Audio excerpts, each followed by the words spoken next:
თოვდა ღრუბელის სევდიანის ზღაპრების გუდა რა ნაადრევად დაბერებულ სახკიდეს ქალაქს თოვდა თაწმინდა დაეხურა რუსთაველს ქუდათ ანძაკი ქუდზე მიმაგრებულს მოვგავდა კალამს თოვდა დაზამთარს უწეწავდა ნიავი ფაფარს ეცვა მოედანს ორი ზომით ვიწრო მიტინგი თოვდა ქართველთა ერთად გომის ბოლო მითიკი ტყის ბილიკივი დაეფარა ფიფქების საფარს თოვდა ამინდის მუნჯურ კინოს მივაყურადე და ხსოვნის კადრზე აღიბეჭდა ერთი სურათი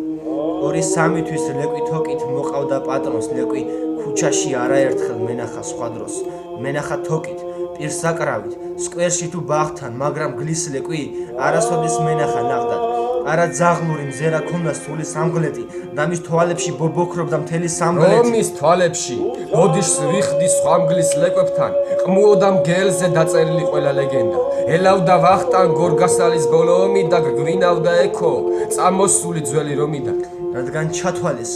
ირღვეოდა ბუნების დოგმა გლიშვილს ქალაქში რა უნდაო ეკითხა ზოგმა პატრონმა გვითხრა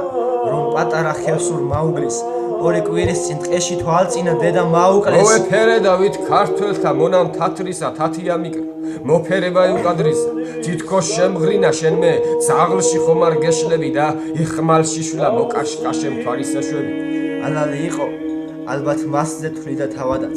გმირის სახელი და გმირულად ეჭირა თავი შავლე გვერქვა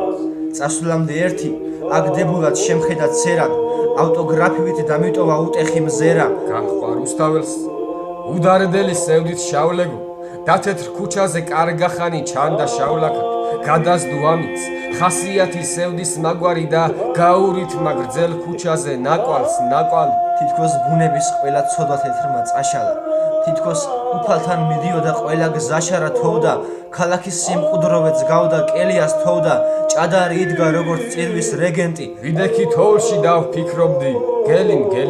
გელი მგელია ზღაპრისა ტყის თუ ლეგენდის